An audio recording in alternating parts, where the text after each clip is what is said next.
I'm in that leadership role where I get to help people become successful. And that's something I really like doing. Got the systems in place for me to be a better real estate advisor for my clients so that I can end up making more money. The one Airbnb we had for 2 years, it's done really good. It brings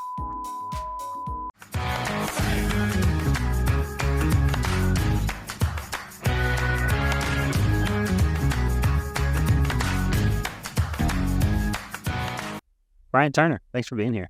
Thanks for having me. Dude, I'm excited. We've talked about this for a while, and you've got an awesome background. We've got to know each other pretty well. Our families know each other. We've got to hang out at the lake before. Right. But I really wanted to dive in to your story specifically on where you came from, what you were doing before real estate, what you're doing in real estate now. You diversified a little bit into investments.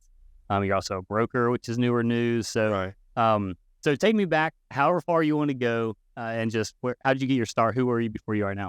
Well, basically, I don't know. I guess I'll start at the beginning. I'm leaving this small group, coming here, and we normally tell our stories, about who we are. And I start back at the beginning, but basically, born in Mobile, Alabama. I feel like I got an old soul because I was basically raised by my grandmother. My parents, I live with my parents every night. They just work all the time. My dad's in car sales still to this day. Okay. My mom sold furniture. She's been retired for about 2 years. So I spent a lot of time at my grandma's house. So basically was raised by my grandma. Are they like next door to each other? No, we were probably about a 20-minute drive apart. But the school I started in, elementary school, was right down the street from my grandmother's house. So after school, I would walk to her house. Spent a lot of time there, downtown Mobile. That's where I was born and raised, basically. Being raised by my grandma, I have like an old soul. I feel like, we were in church all the time, all that Yeah. stuff, shopping for groceries and all that different stuff, like 4 days a week. Yeah. I was spoiled by that because, I'm a pretty big boy now. I think I weigh like 270, and I blame my grandma because when I was... You got her cooking. That's what it is. Right? And like, I didn't get sandwiches. Like, I would tell my grandma, and it sounds stereotypical to say it, but when I would tell my grandma, like, hey, I'm hungry, and she would literally, like, fry me up some chicken. Like, I didn't have a, like, you know what I mean? You didn't have a stick of butter, and I didn't want it. Exactly. That was my snack, as a kid, and, like, or a peanut butter and jelly sandwich. I love them and all that different stuff, but basically got whatever I wanted as a kid, whatever I wanted. I was outside all the time. Long story short, I technically have a half brother and 2 half sisters. My dad was previously married. My mom was previously married. My mom had a son. My dad had 2 daughters. They got married and had me after a few years. Anyway, my brother, we've always lived together. I didn't know he was my half brother until 5th grade. I just didn't put 2 and 2 together. Yeah. You know what I mean? I knew he had a different dad. Yeah. I knew he had a different dad, but we had always been in the same house, and I never thought about, I guess as a kid, it never appeared to me. Well, why would you when you're that young? Right. Like, that's life. Yeah. And then my elementary teacher actually like, well, no, that's your half brother. I'm like, no, that's my brother, You don't know you're talking about. Exactly. So anyway, but we grew up pretty close. My sisters, they would come over every now and then, we're still pretty decently close to today. But that's kind of how I grew up, almost as an only child. Cause my brother is technically 10 years older than me, or 9 years and 6 months. So as soon as he graduated high school, he moved out. So I've been almost feel like an only child for a long time. Played football all my life. Grew up in an area where it wasn't like considered like inner city. It was downtown Mobile, but it was more of like, it was a mixed crowd, if that makes sense. Were you at Daphne? Is that where that is? Well, I ended up going to Daphne High School, but basically that's when we moved over when I was in middle school. But the area I grew up in, it was a predominantly black area, but it was just like, it was an area where you can easily get into a bad situation. You know what I mean? Depending on the friends you chose. A lot of opportunities to go down the wrong path. Yeah, lots of opportunities. But anyway, my uncle actually got me into football. I had just kind of started getting in a little bit of trouble, just little stuff at school. And I think they seen like, all right, he really, he got to do something quick. Yeah. So he got me into football, and I was kind of like just a natural, loved it. Got me into sports. It was a park right down the street from my grandmother's house that I basically played baseball, football, everything at. got in that crew and just kind of went that route. And that really helped me to make sure I stayed out of trouble. I'm going to try to move forward quickly, but my best friend that stayed across the street from my grandmother's house, I think he's still in jail today, if I'm not mistaken. You know what I mean? Yeah. And I think he's still in jail. He just got out, one of the two. Yeah. I think it was armed robbery, something like that. But we were best friends. But, because of me being in sports, because of my parents and my background, I knew where we needed to separate, and that's something I always say, I was thankful that he's taking way more risks than I want to take. Yeah. You know what I mean? I remember a time where I thought this decision like, dang, when we do this, we could get hurt and I could probably kill myself. And if I get killed, my dad would kill me. Like, that was going through my head. Exactly. Yeah. So, I think my background definitely helped me. But anyway, went on in the sports world, went to Daphne High School. We ended up moving across the bay. Daphne was more of a mixed crowd, wasn't predominantly black at all. We had a really good football team. It was all about sports. Power football. Yeah, power football team.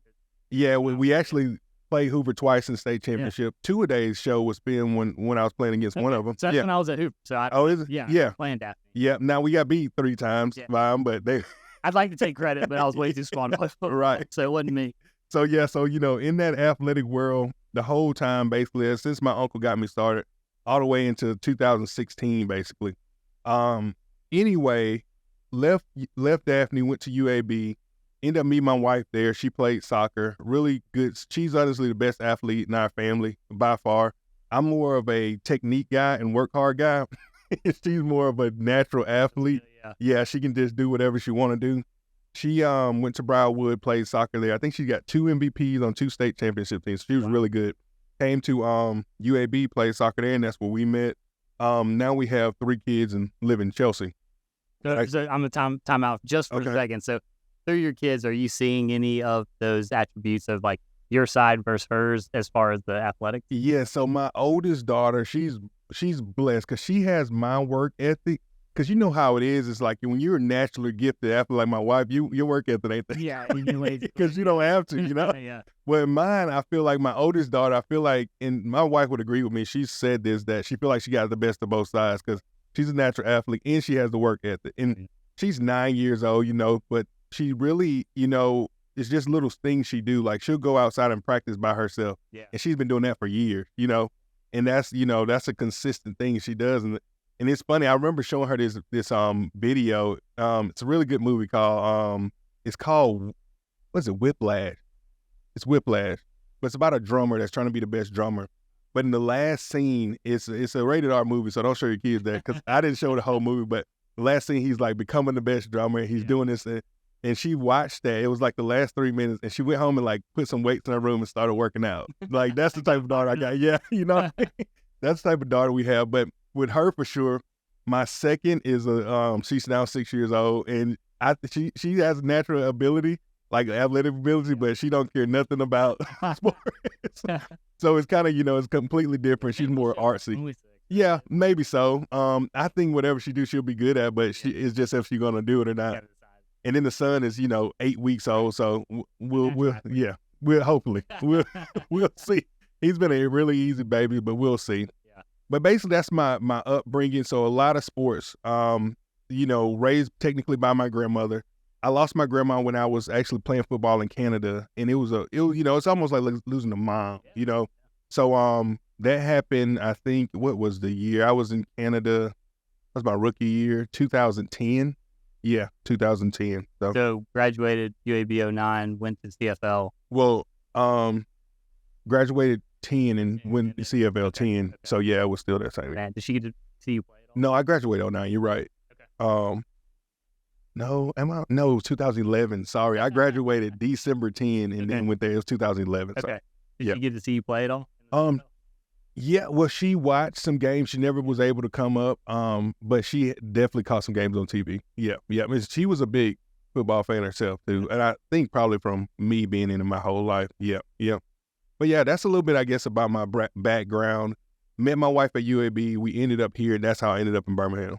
Did y'all get married after Canada, during? So we We got married during Canada.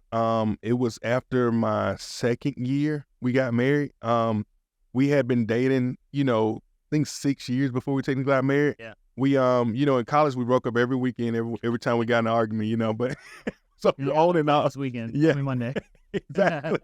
So, on and off a lot during college, but however, like I matured more, after I guess left home. And then I've noticed, all right, this is who I want to be with, and that's, so we got married, I think 2 years. Yeah. And she moved up there, or was she already up there? Well, she had a teaching job here in Sylacauga. Okay. So she was a teacher and a soccer coach, her first teaching job at Sylacauga. She they would come up during the summer. So we got married, bought a house, had a baby in the same year, by the way. So and my oldest, when she was 3 weeks, they came up and they spent most of the season with me that season because she was on maternity leave. But other than that, I would either come down or they would come up like a weekend out of the month. Okay. During the summer, we would have about a month and a half together before she would have to go back to work. During the summer, you're like, all right, I've got 6 weeks. We got to get a house. We got to make a baby. We got to pack it all in before I go back. Yeah, it was a quick condensed time. When the second baby came, it was more of like, man, she for 1 year like a single mom, for 6 months out of the year, because we worked basically 6 months up in Canada. So it just became tough, and it was part of the reason that it was time to just hang them up. Yep. Awesome. So, and that was 2016 when you retired? Yes, 2016. I technically retired from the team. I was with Winnipeg Blue Bombers for 5 years, BC Lions for 2, in Vancouver. I finished with BC Lions and basically signed a one day deal with Winnipeg to retire as a Winnipeg Blue Bomber. Really? Yeah. So yeah, that was pretty cool. Yeah, and that was where I was the majority of the time. I love it. Winnipeg is such a cool city. It's when I first got offered that opportunity, I came out during the lockout year of the NFL. I'm not sure if you remember it. Yeah. But it was the players and the owners hadn't reached an agreement, so you didn't know if it was going to be a season. This was the end of the 2010, and basically, CFL was my next best bet. The only thing I was focused on was trying to get out of my parents' house. I didn't want to have to go back home, and nothing against my parents. I just trying to become an adult, and be a man, and went to the CFL, and basically, I remember researching. I'm sorry, remember researching the Winnipeg when I found out I was going there, and it said coldest city in the world. That was the first link that popped up on Google. All right, where else? And I just, I was, so sheltered and didn't have any clue of what I thought. Alabama. Exactly. 50. Thinking people, live in igloos in Canada, But it was amazing, man. It's a city-owned team, kind of like Green Bay Packers. So it's almost like playing like for the Packers because everybody know you. It's the Bomber discount everywhere. We get discounts at almost McDonald's. You're going to get, you know what I mean? So it was really cool little atmosphere to be in. Yeah. Was there ever a look at the NFL, like transfer in, or were you pursuing that? Or well, I'm ignorant as far as. So yeah, I was trying to pursue NFL. During the lockout year, what happens is if you didn't get drafted, it was no communication between players and coaches at all up until a deal was reached. So it was just silent. And you had in my situation, there was a lot of guys who were sitting around waiting, working out, and for me it was too big of a risk, For me, I just wanted to go and work and do something, so I wanted to go to the first thing that came, and that's when the CFL came calling, and that's where I went. After my second year in the CFL, did really good, had a really good start in the CFL, made All-Star a couple years, and I had a shot at the NFL. I had a trial with Tampa Bay, and I didn't get signed, so I was signing right back with the CFL. And at this point, I'm married, and I can't remember, my first kid was on the way, and it was more about job security. Like, okay, I'm not finna, what I mean? I got a wife and a kid. I don't have the time to risk not signing with another team and take this time off and miss some of the season. So I just really signed, it was more of a job security decision, which, family decision. Yeah. Very cool. So all the way up to 2016, decided to retire. And then what brought you? Why Birmingham? I mean, she was teaching in Sylacauga, so was it just naturally, hey, let's get close there? Well, yeah, so basically we ended up, so for a few years, I was living the life, man. I was playing football just 6 months out of the year, and I was a stay-at-home dad for the rest. And we chose Chelsea because I was actually working out in Hoover at Godspeed Gym. for my training in the off season, and she was working in Sylacauga, and Chelsea was the middle ground. Yeah. So that's how we ended up in Chelsea. I would literally take my daughter to Mother's Day out, go work out for about 3 hours, pick my daughter up, and then we go home and go get something to eat. And, so it was a lot of dad-daughter time. I love those years because that was really all I was doing. But that's how we ended up here, basically. My wife's full-time job was in Sylacauga. She didn't want to move away from her family when we found out we were pregnant because I really wanted to be down in the Foley, Gulf Shores area, kind of closer to where I'm from. I always wanted to be by the beach. So that's where we were looking the day after we found out we were pregnant, and then it kind of ended quick. All right, yeah, we're staying close to my family, so that's how we ended up in Chelsea. But I love Birmingham. So what eventually was she like? All right, yeah, job here. This isn't what was the transition? So basically, it was I kept wanting her to move because she was a teacher. She's a school teacher, and she was working basically 30 minutes away from home, an hour commute a day. I kept wanting her to move towards Chelsea and find a job there. And she was saying, all right, when you retire or when you stop, I will. So what happened is just over the years, it started to be like my pay. At one time, I was the highest paid defensive line. At least that's what I was told in the CFL. Because yeah, exactly. In the CFL. But then as you get older, I got released from Winnipeg and I signed a deal that was a little bit over half of what I was making before. And it was just the pay started going down. My rent in downtown Vancouver was double my mortgage in Chelsea. And it was 700 square foot. Wow. Yeah. Yeah. Little mini New York. Exactly. Basically. Don't get me wrong. I love Vancouver. It's a beautiful city. I understood it. Discount too? In Vancouver, it's not a discount like Winnipeg. No, they don't care in Vancouver. But it's I loved it. But and my wife and my kids actually got to enjoy it too. But it's just, it didn't make any sense. It's like, okay, I'm making less. I'm paying more for rent. This starting not make sense. It's, I think I'm better be looking for a full-time job. And I'll tell you how I got into real estate. A guy named Randy Brooks. He actually owned a vast realty. I had picked my daughter up from Mother's Day out after working out at Godspeed, and we went to that Waffle House right there on Valleydale in Caldwell Mills, I think. And Randy saw me and just started talking. And he was like, "You must be a football player." I'm like, "Yeah, blah, blah, blah." We talked football. And he, in a 10 to 15 minute conversation, he told me how football associated with real estate because you get to choose your own destiny and you get to, basically the work you put in, you get that out. He's like in 15 minutes. But, it was perfect time. And I put, I'm a believer. I think it was God's timing because it had been on my mind. I knew I had 2 years left when I had 2 years. I'm like, okay, I think I can play this sport for another 2 years, and I really got to make a decision. So my wheels have been turning on what I actually wanted to do. I thought I wanted to be a football coach, but football coaches don't have any life. They don't see their family. Yeah, they're working nonstop, and I love the sport, but not that much. I'm a big family man. Yeah. So anyway, that was my thought. Probably the first 3 or 4 years I was playing football to be a coach on some kind of level. And then it quickly changed, like, oh, that's not it. Something else had that. And Randy Brooks came along at the same time. So it was just perfect timing. Yeah. I left him and went to get my license, within a month. I think I was signed up for a real estate, license class and went through there. But as soon as I got my license, I basically went back and played another year. But yeah, that's kind of how that transition happened, I guess. Okay. Yeah. Yeah, I didn't realize that. I thought ARC was your first spot. Yeah. Did you know Tommy from UAB time? Well, that's what happened. I was with Avast Realty, and at the time, and nothing against Avast Realty, Randy, I think, got a good thing going over there. But at the time, I wasn't getting much training, and you get your license, and you have still no clue what to do. Yeah. So when I went back to Canada, I was playing, and the whole time, I ended up getting hurt. So I had 5 or 6 games where I couldn't play. So they actually gave me time to even focus on what I'm doing after football even more. And I was thinking okay, I got to find somewhere to go that's going to actually train me to get me prepared to be a full-time gig and be successful in this business. So I was working out at UAB in the off season because my strength coach from high school actually got the job there. So I was working out with him, and everybody just kept saying, "You need to go talk to Tommy Brigham." Tommy Brigham name kept coming up. And I didn't know who it was, but I knew he had done a lot for UAB football. So I was like, okay, I'm sure I can get a meeting with him. And that's how I got with Tommy, basically, just going to talk to him about that. Tommy's a good salesman, almost just like Randy Brooks. He can make you believe in anything and sell you on anything within minutes. So then I came over to ARC basically, and I didn't sell a house until I got to ARC. So that's why I feel like, I've always been with ARC from the beginning. Yeah.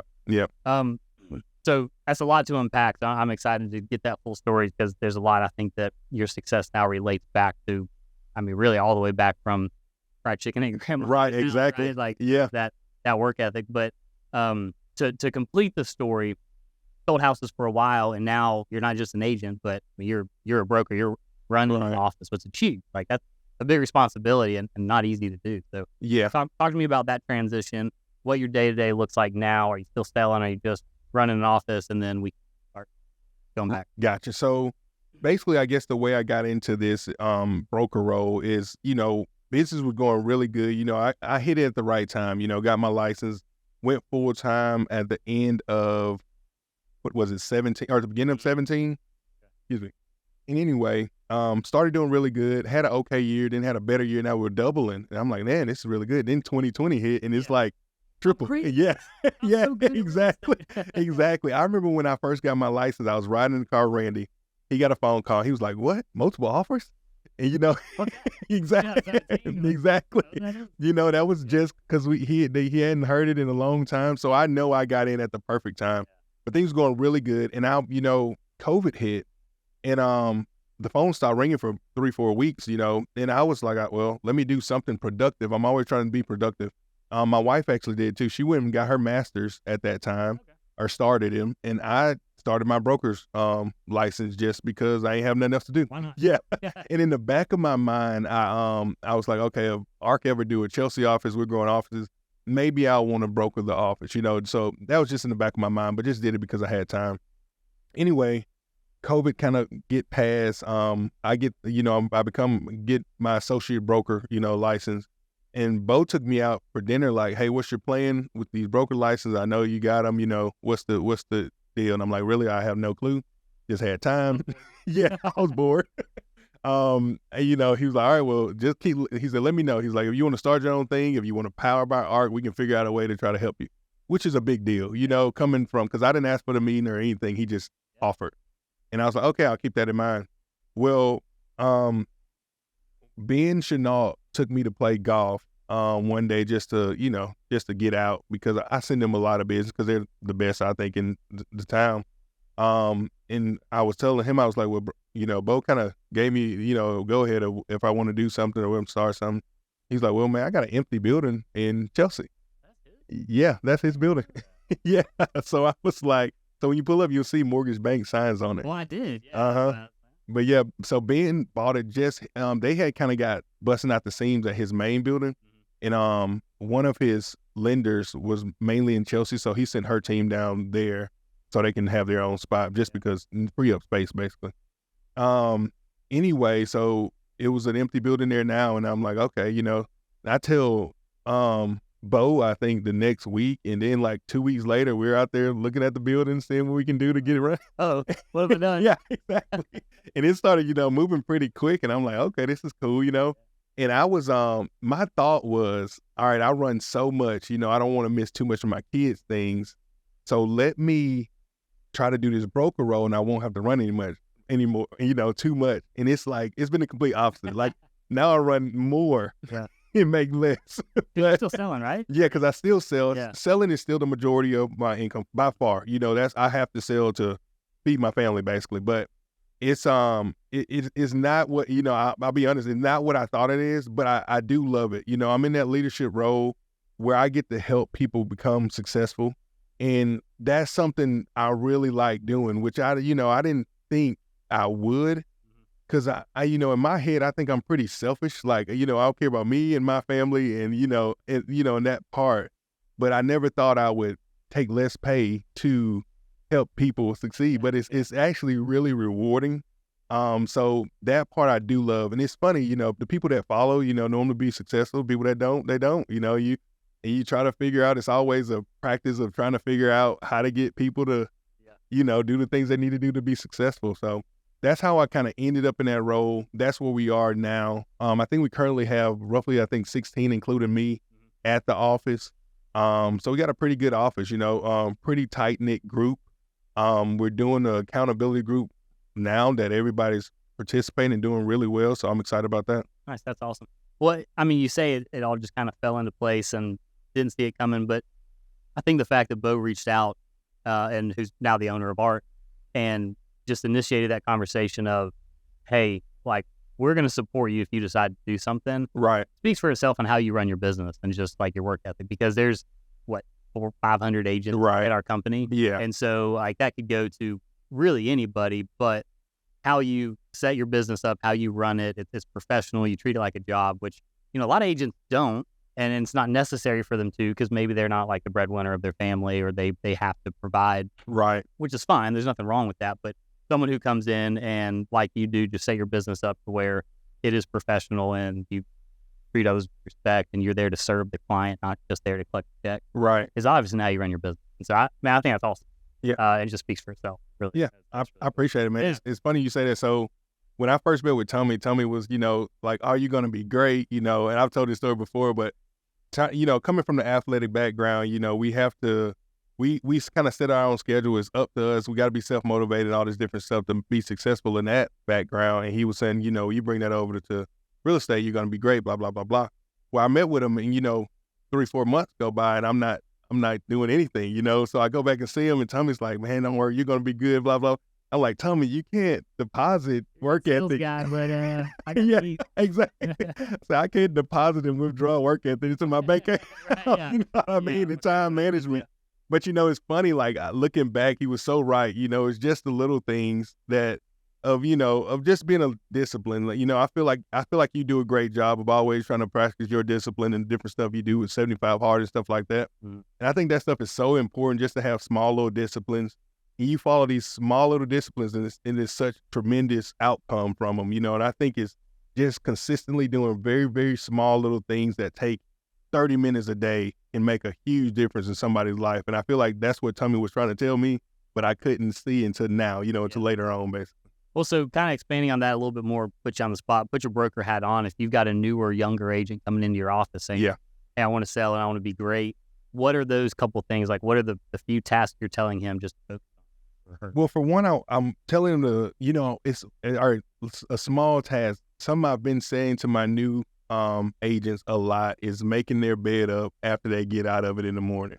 Yeah, and it's such a small thing. And back when I was in high school, somebody had mentioned that, and I can't remember who it was, but anyway, it's kind of stuck with me, and it's such a big deal, but you trigger your brain to accomplish something as soon as you wake up, and then it want to keep getting that feeling. Yeah. So you try to continue to do accomplishments. So a small thing of making your bed when you wake up in the morning. When I talk to high school kids, that's always the first thing I try to preach. I'm talking about small things, sacrifice, and hard work, basically. So that's one of the key things, making up your bed.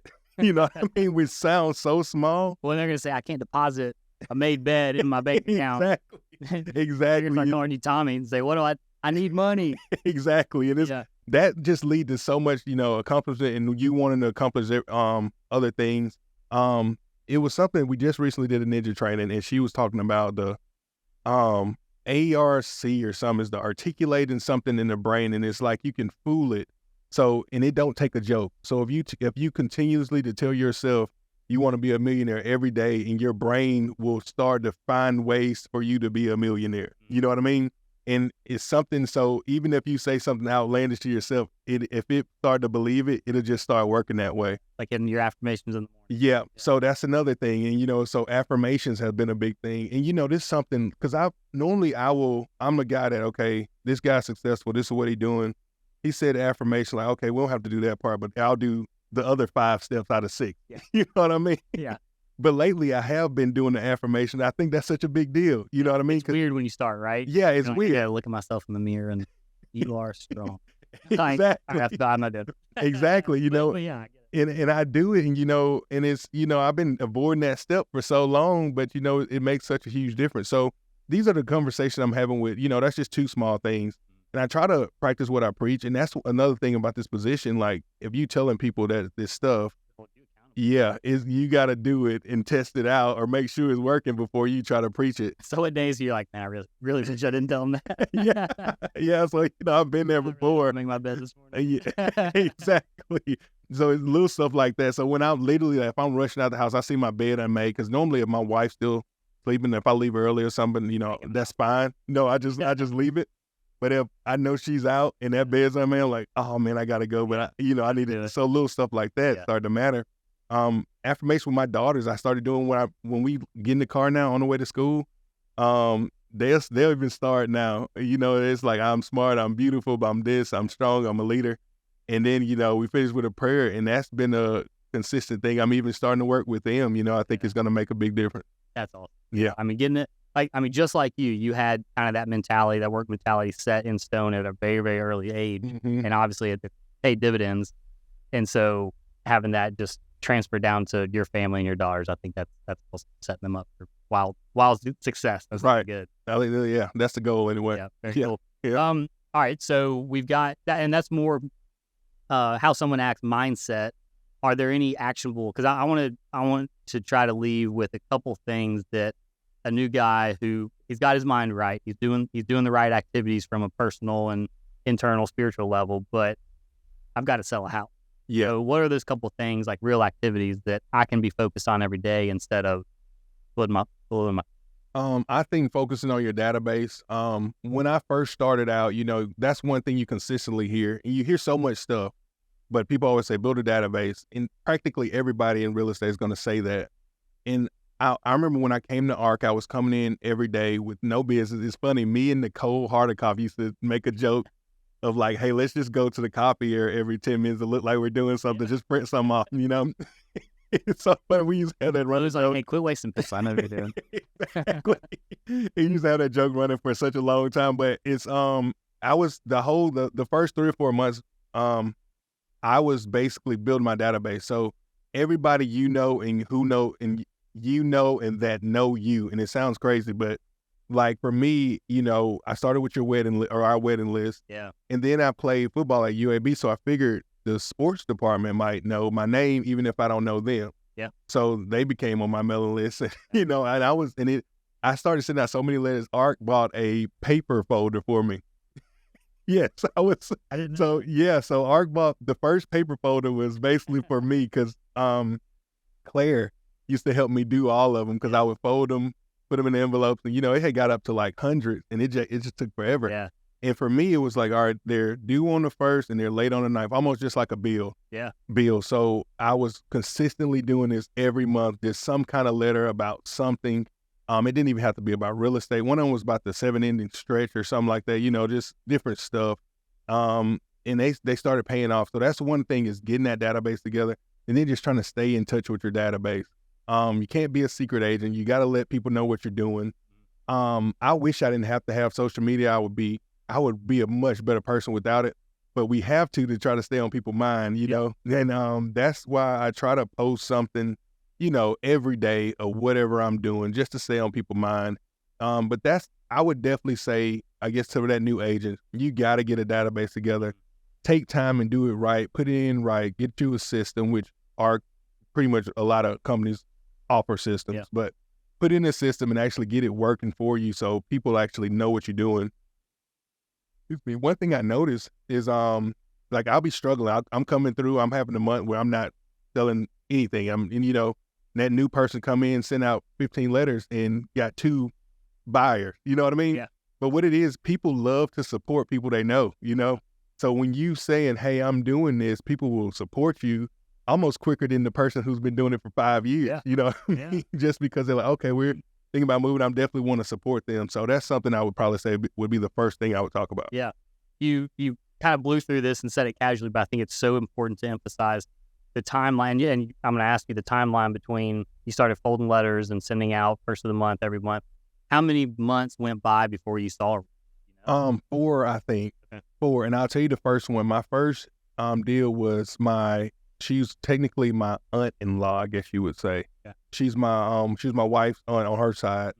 Mm-hmm. They decided to sell, and she told me this. The husband like, all right, let's move. They were moving from here to Montgomery area, and she was like, my letter had just come in the mail, and it was sitting on the like end table in their den when they were talking about it, because he was like, all right, who we gonna call? And they looked over and see my letter, and that was my first deal. Literally direct from that letter. From that letter, yeah. Man, that was my first one. And you know what? To add on to that story, it ended up being a me-op.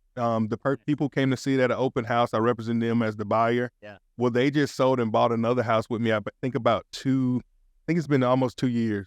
Yeah, Wow. yeah, ago. So I've sold that house twice and bought another house with them. And just because I've been staying in touch with them this whole time. Yeah. So you might have spent, we okay on time? Yeah, no, yeah, you're good. You might have spent, probably less than $800 on sending that letter out that month, or that whole group of letters. Yeah. And it turned into 3 sales, which is, right, 20x on return, right? So right. I think what's important is it took 4 months to get that first sale. So many people come in and say, I have no personal marketing budget. I can't spend a dime. And I think, hey, you've got to figure that out. Like have some kind of cushion to where you can do some kind of marketing. But if you can't, there's a lot of ways and a lot of tools that Art gives and a lot of brokerages give to work your database, right? Yeah. You can do that for free. You got a cell phone, right? And so I think it's important, but also being consistent. So right. A lot of people, and I'm guilty of this as well early on, of mailing out 1, maybe 2 letters. It didn't work. Let me switch gears. Yeah. Like, man, you're really wasting a lot of money doing that, right? Exactly. If you said you've been mailing for 5 years. Yeah. And like, I guarantee you, I've been in the business since technically 16, but I had actually started mailing kind of in 15. But I can guarantee you, at least probably some of my people have been getting letters from me for 5 years every month. Wow. Yeah. So, that's one thing I try to preach, consistency. That was the cheapest thing I can find, was buying stamps, because Art provided letters whether they knew it or not. I was using their letters. All right. You know what I mean? Their envelopes. You're printing every time. Yeah. So, using their envelopes. And, I'm just basically buying stamps. Found some cheaper stamps than the regular price, so it wasn't too bad. It's just the time, the time took forever folding all them papers. But you had it, right? Yeah. You had it at the time. Exactly. That's true. It's funny. And now it's like your 2 weight factors, or your leverage, your things you can pull, are time or money, right? Yeah. So now it's like, okay, well, your time is pretty constrained, but you've been killing it. So you're like, hey, do you outsource it? Yeah. Right now, well, Arc started doing it. They started doing the flow and the postcard. So I started doing the postcard. And now it's, I get an email, how does this look? Looks great, and it's gone. You know what I mean? So it literally takes 2 seconds now, when it used to take 5 hours. Yeah, it's crazy. And the agents who aren't taking advantage of that, or it's there, the tools are there. It's just, you got to use it. Yeah. Because it's a no-brainer. Exactly. Instead of spending $5,000 to $8,000 a month on a cold Zillow or whatever. Yeah.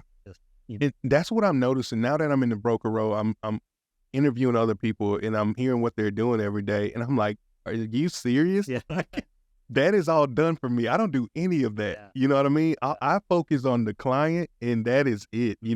Arc have done a really good job of making things so automated where you can actually just focus on the true work, of actually making sure the client's needs are met. Yeah. So, I feel like they're losing a lot of time. And I think the more they mature in the business, I think they'll start to see it. And I think that's why we have such a successful company now. Yeah, I think so too. Well, cool. Well, I want to start going towards the end. This has been a super fun conversation. I want to talk about one big win you had this year, it can be personally or professionally, and then what's something that you would consider next year a big win. Okay. So, personally, we had a son. Yeah. 8 weeks old. He's Monday he'll be 9 weeks. Tomorrow he'll be technically 2 months, I guess. Yeah. Okay. So anyway, and that's a huge win because of this reason.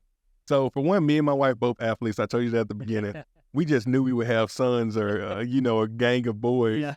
And of course, the first was a girl, and you're like, all right, it don't matter. Healthy baby, I'm happy. It's a girl, great. The second was a girl, and you should have seen me and my wife at the gender reveal. We were probably the saddest 2 people there.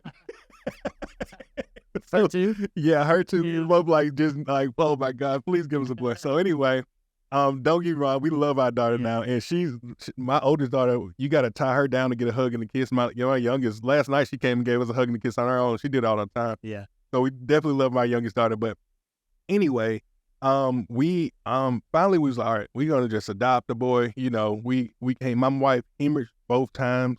now all 3 times. So it was kind of like, we're not even going to approach that. Let's not do it again, blah, blah, blah, blah, blah.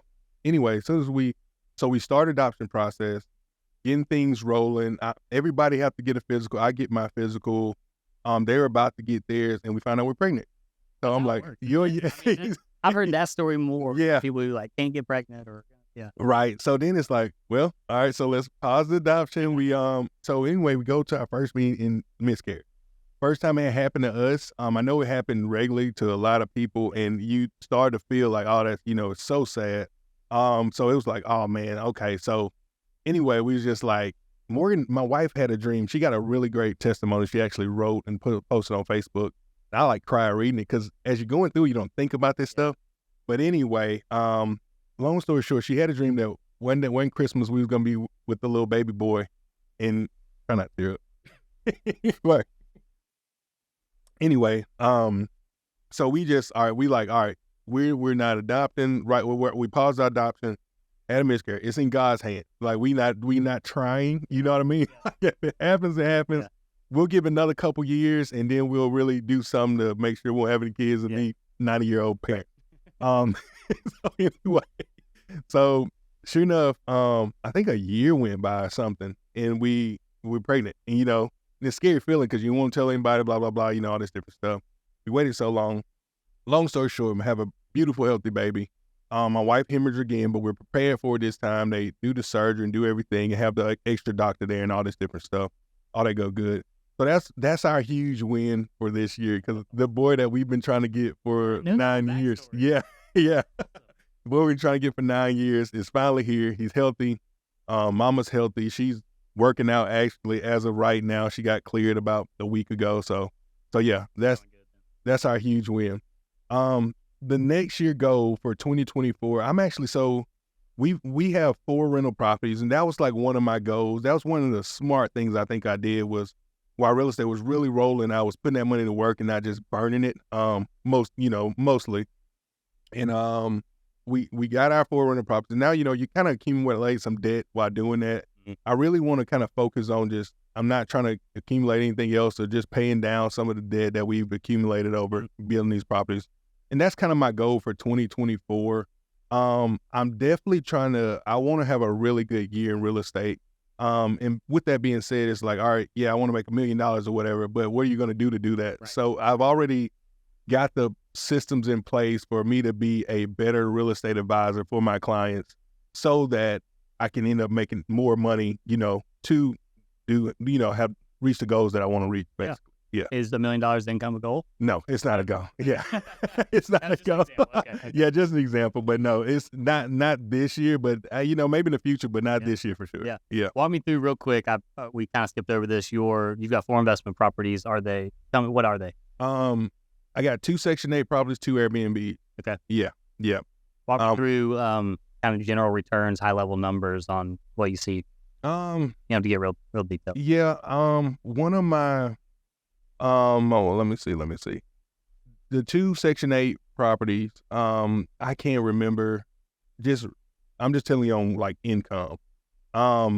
We make double the mortgage payment on both of those. Nice. Yep. So we got a good room of, in there Section 8, so the payments coming in. It's coming. Yeah. That's people don't love Section 8, so I love Section 8. I do too. Section 8. I think the misconception is people just are like, it's low income. All low income is bad. And Section 8, as far as my quote unquote low income properties, is best low income that I've. Yeah, they take good care of the properties. The lady who just moved in one of them, she was in her last one 16 years. Wow. Yeah. So I'm happy about that. So far, so good. Excuse me. Other 2 are Airbnbs. The one Airbnb we had for 2 years, it's done really good.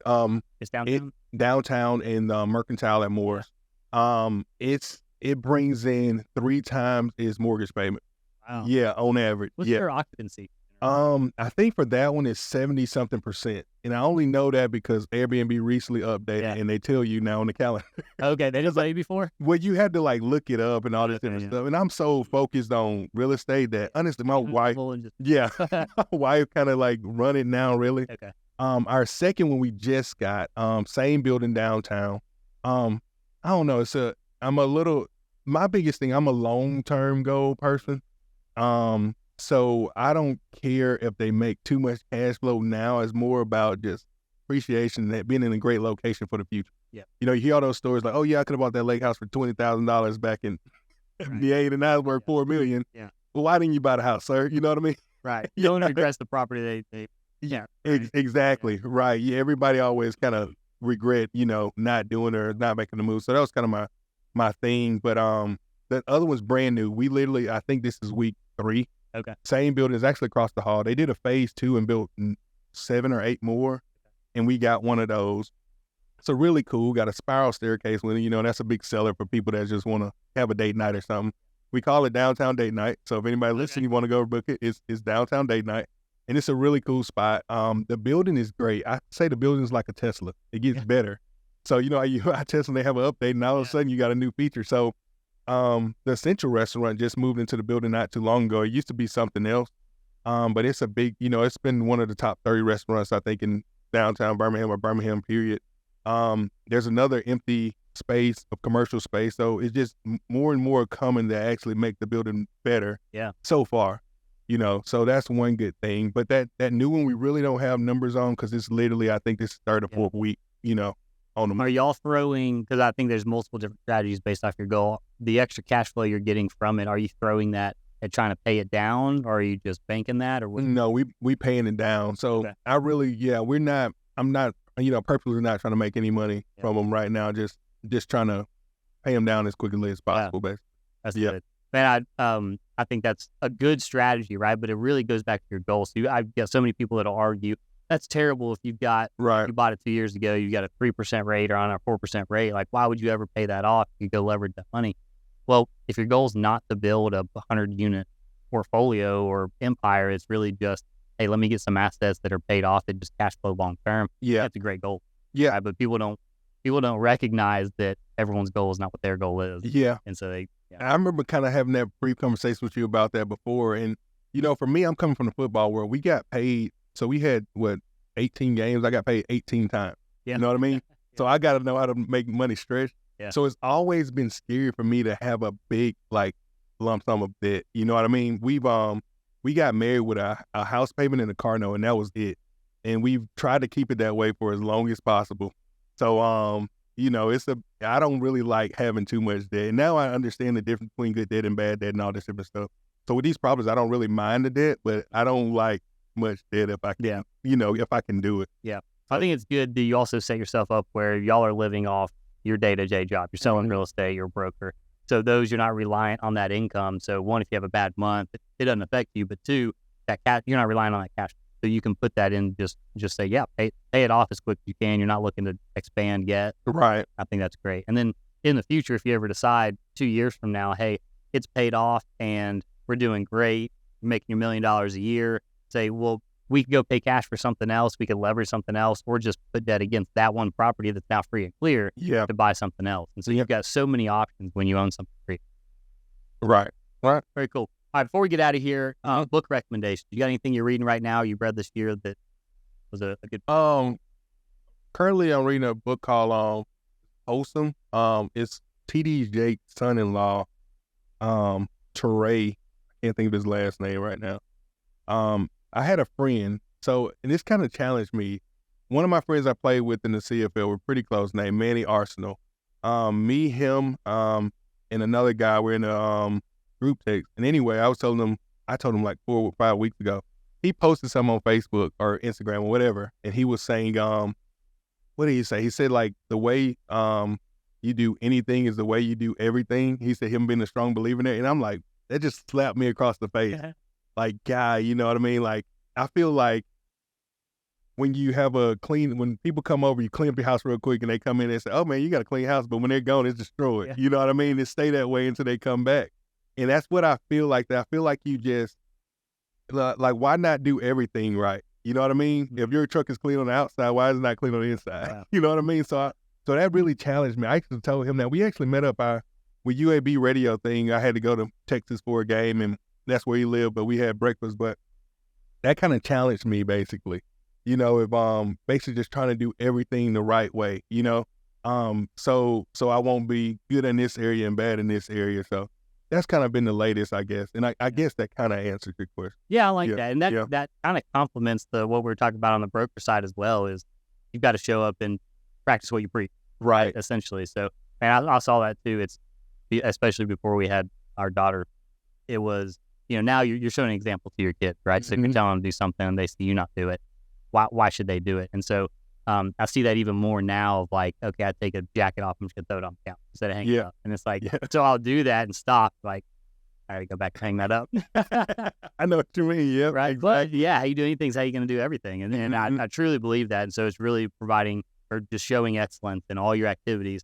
And my mindset is if I can't make it excellent, if I can't give it the attention it deserves, I shouldn't be doing it. Right. Yeah. You're right. You're exactly right about that. Yeah. And it makes it a little bit easier to say no to things when I think about like that, because like even with a client, if you're looking to buy a house in Jasper, right, technically I can do it, but I can't make that excellent for you. Yeah. Because I don't know anything about Jasper. Exactly. And so, I think that relates to not just business. Yeah. So, awesome. Exactly. Brian, thanks for being here, man. This is fun catching. I learned some stuff about you. Yeah. Can't wait to get back on the volleyball court this summer. I know. And let you get some redemption, I guess, if you can. Or you get some redemption. We got lake houses across the water, or our families do, from each other, so we get to play all the time. But dude, thanks for being here again, and looking forward to the next year for you. All right. Appreciate it. Thanks for having me. Cool.